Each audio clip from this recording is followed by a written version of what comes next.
Labdien! Šodien mēs izliksim taro prognozīti 2024. gadam zodiakālajai zīmei Mežāzis. Tātad skatīsimies pēc taro, bet liksim tā kā savienojumā ar astroloģiskām 12 mājām, lai redzētu 12 dzīves sfēras, kas sagaida Mežāžu šogad 2024. gadā. Tātad šis mums ir garais, jeb karmiskais gads, kā jau es pieminēju visos video. Tad šis būs tāds plusiņu, mīnusiņu atgriešanās atkarībā, ko un kā mēs esam sastrādājuši iepriekšējos gadus. Arī šis būs tāds karmiskais gads, kad, ja mēs kaut ko, kā teikt, paslīdēs tā kāja vai kaut kāds pāri nodarījums kādam izdarīsim, tad tas būs jau šogad, mums tas viss atgriezīsies. Un tātad šo izkārtojumu mēs skatāmies pēc zodiakālās zīmes, skatāmies, kad ir dzimšanas dienas mežāžiem, un ja mēs, kā teikt, iekļaujamies šajā kategorijā, tad arī skatāmies šo video. Protams, arī varam skatīties pēc ascendenta, bet vairāk tomēr taro izpildās pēc zodiakālās zīmes. Nu ko, sāksim. Tātad 2024. gads Mežāžiem.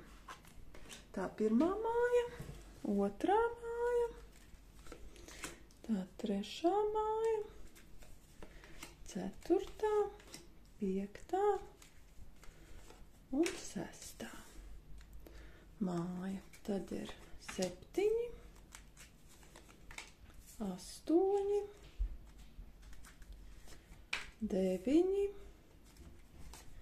10, 11 un 12. Nu, ko Mežāžu sākam? Tātad pirmā māja – es un mana personība. Tas ir, kā es izskatos, kā es izturos, un tieši kādas ir manas darbības pret citiem. Un šeit mums izkrīt monētu divnieks. Un monētu divnieks ir tāds iesācējs, tāds entuziasts, kā teikt. Bet entuziasms tieši Mežāžiem šogad tā kā attiecībā pret sevi ir tā kā uz naudas lietām, jeb uz savu enerģiju, ka vajag bišķi, it kā liekas tāda jauni sākumi, jaunas iespējas, bet šeit vajag bišķiņi izvērtēt savas iespējas, lai nesanāk kā plāni tā kā Napoleonam un nav realizācija. Protams, šī kārts arī rāda jaunu prasmu un iespēju gūšanā, ja? Bet tā kā materiālā stāvokļa arī uzlabošanā. Nu, viss pārmaiņas, tā kā uz labu, bet tā, lai nepāršaujam tikai pāris strīpai Mežāži, ja? Kad skatāmies savas iespējas, lai nav tā, ka mēs uzsākam beigo sportu, diētu un tievēršanu, bet beigās mums pietrūks iekšējais resurs to visu turpināt, vai mēs vēl, pa daudz, tā kā gribam tur no 100 uz 50 kg, tā viss tā. Skatāmies viss, kas attiecās uz mums, uz izskatu, uz ēšanas paradumiem, uz attieksmi uz citiem, tā kā ar, tādām piestāti, kad, lai tiešām nesanāk, tā, ka ir ļoti labs, veiksmīgs sākums, bet, vajag bišķi uzmanīties, lai nav nepāršaujam pāri strīpai. Otrā māja mums ir ienākumi, mana nauda, mani īpašumi. Šeit mums ir spēks, un šeit ir tā kā šīs kārtas tā kā apzīmējums, jeb, tā kā ieteikums ir izmantot savu iekšējo spēku, bet arī, kā teikt, ne pa daudz un ne pa maz, jo šitā ir tāda drosmes arī kārta, varētu teikt, jo tomēr mēs redzam, ka meitene mēģina savaldīt lauvu, ja? Bet jebkurā gadījumā ir visādas iespējas, ja? Arī to izdarīt, bet tur ir jābūt ļoti tādiem, lai nepāršaut pāri strīpai, atkal attiecībā jau šeit jau mums jau tāds vēstījums, tad šeit arī tā kā rādās tāds, ka bet visu var gan mainīt, gan jau esošo naudas ienākums, gan varam, kaut kādas jaunas idejas, jo redzam arī bezgalības zīme ir šai sievietē virs galvas un saule ir patrones. Būs tā kā iespēja spīdēt, bet vienkārši nepaliekam tādi egoistiski, izvērtējam savas spēkus, jo šeit ir arī enerģijas kārts, tā kā iekšējais spēks, lai nebūtu tā, ka mēs uzņemamies kaut ko par daudz, ko mēs sākumā tā kā jā, gribam, varam un būs, un beigās, tā lauva mūs saplosa. Tālūk, nākamā māja mums parāda brāļus, māsas, kaimiņus, īslaicīgus ceļojumus, autolietas, komunikācijas. Šeit ir pasaule. Mēs redzam, kad ir veiksme, tā kā arī īsie ceļojumi, viss, šis būs tāds pozitīvs gads priekš mežāžiem šajā sfērā, ka cilvēks būs apmierināts gan ar to, kas viņam ir, gan ja viņš gribēs kaut ko mainīt, pieņemsim transporta līdzekli, iegādāties vai vēl ko, tad būs šādas iespējas, jo tiešām tā ir tāda apmierinātība, tāda miera, tāda panākuma kārts. Nākošā mums 4. māja ir ģimene, dzimta, jeb vieta, kur mēs dzīvojam. Šeit jau mēs redzam, kad mežāžiem rādās tā kā 7 zīžļi.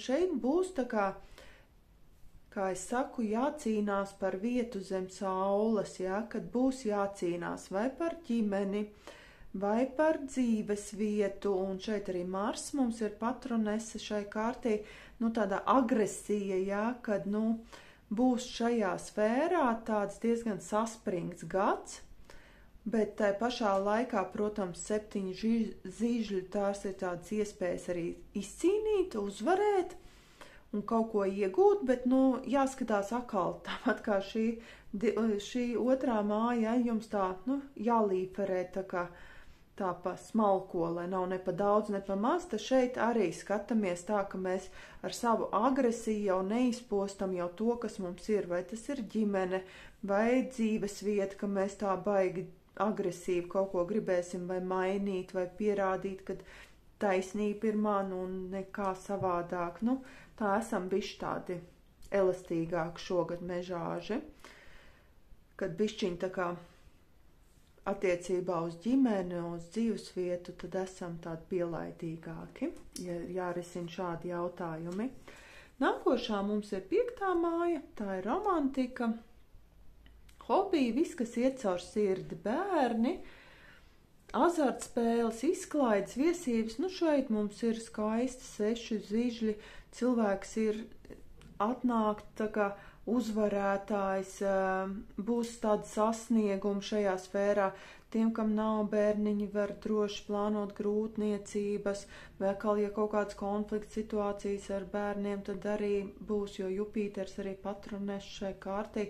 Būs tāds veiksmīgs uzvaras gājiens, ka cilvēks būs ko svinēt, un arī visi tie pasākums, ja rīkos, tad visi būs tādi uz Tā kā, šeit ir ļoti labi.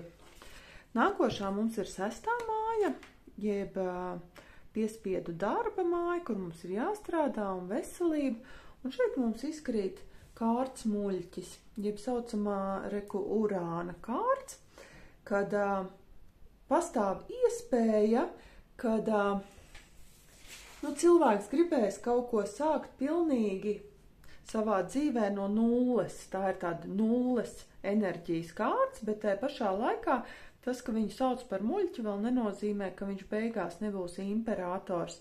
Kā teikt, kad tas ir tāda, varētu teikt, ka pakļaušanās arī augstākiem spēkiem, kad viņš no muļķa kļūst par imperatoru, ka tāds avantūrisms cilvēkam ir iekšā nestandarta domāšana, bezrūpība, atvērts pasaulē, cilvēks atsakās no stereotipiem un vienīgais kā mīnusā, lai neaiziet tādā pašplūsmā, bet ir iespējas, ja mēs gribam kaut ko mainīt, arī tas attiecās uz veselību, ja, tad esam tādi, varbūt no vienas puses neesam tik viegliprātīgi, ja šīs sfēras ir. Protams, ja mēs gribam mainīt darbu un kaut ko, tad varbūt bišķiņ, jā, tādi bišķi varam būt vaļīgāk, bet ja skar tomēr veselību, tad nevaram mēs būt viegliprātīgi un tā visu pamest un būs kā būs. Nākošā mums ir 7. māja, jeb partneru māja, laulības attiecības, partneru attiecības, tās ir gan privātās, vīrs, sieva, gan biznesa, gan kolēģi. Un šeit mums ir triumfa rati. Nu, šeit ir tāds arī uzvara, veiksme, panākumi, slava, materiālo labumu gūšana vai, kā teikt, plānu īstenošanās, drosme, gara spēks, pašizpausme, nu, kustību uz priekšu. Ja kaut kas bija nostagnējis šajā jautājumā, jā, tad, nu, emocijas, protams, tā ir patronēs ir mēnesis, bet vairāk viņas būs pozitīvas, jo cilvēks iet uz mērķi, iet uz uzvaru, uz panākumiem, uz veiksmi, jo viņš pirms tam ir grūti strādājis, un šis ir tas gads priekš mežāžiem, ka viņi var, nu, plūkt tā kā laurus vai veidot ģimenes arī, nu, ir iespēja.